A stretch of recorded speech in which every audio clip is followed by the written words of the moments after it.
All right, it's time for Mayor Monday. One of the fastest growing communities in our area, the city of Beaverton. This morning, we are learning some exciting news about plans for downtown. Yeah, the number of restaurants and other local businesses continue to grow in Beaverton. And joining us live with some updates for her community is Mayor Lacey. Beaty, good morning, Mayor.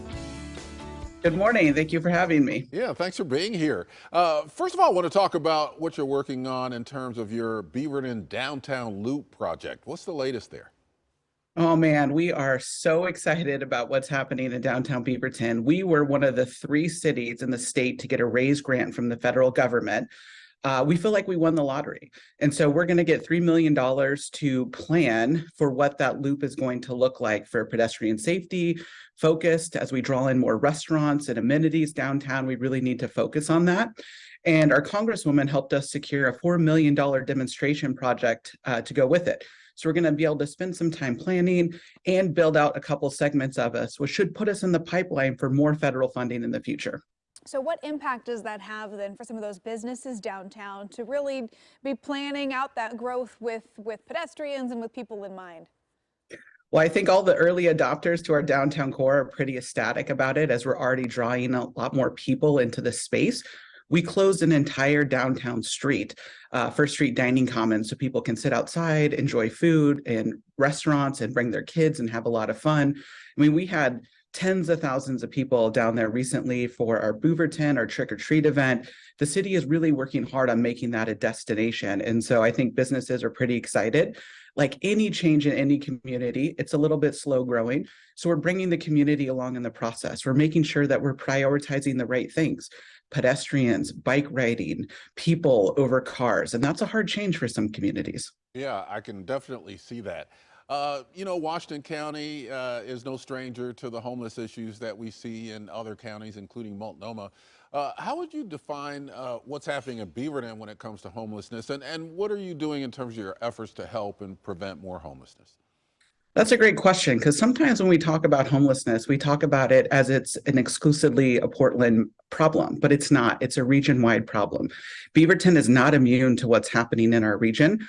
But our city council has made some pretty decisive choices around homelessness. We open safe parking programs in 6 or 7 parking lots across our community, so people have a safe place to sleep at night. We have a year-round severe weather shelter that just opened last week. And the city council about 2 months ago voted to secure a building for our first year-round shelter, which will be right off of 217 and TV Highway. And so we're pretty excited about that. And well, I mean, not excited. We're addressing the problem as it's coming. But I would say that our council recognizes the severity of the issue. And I, along with 25 other mayors, are asking the state legislature for help. We held a press conference last week. We need significant investment from our state government to solve this problem head on. You know, mayors are on the front line of this crisis, and we're held responsible for it. So we're asking our state partners to join us in that effort to secure ongoing funding to address this humanitarian crisis as it unfolds in our own backyard. Yeah, going to be a lot to follow there at the state level as we move through the elections here, have some new people in office and see what happens. Hey, and looking ahead to this Friday, Veterans Day is coming up. You yourself are a combat veteran, so we did want to acknowledge and say thank you for your service. What does the city have planned for this year's Veterans Day? So I'm bringing in a film. It's the 8666. It's a story to Reeser. We're actually holding it on Monday evening at 7 p.m.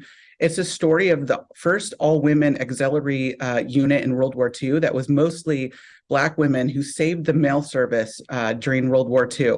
It's an exciting story. I'm excited to tell this unknown little piece of history. As a veteran that served in a war zone, one of the most important and memorable things was getting mail.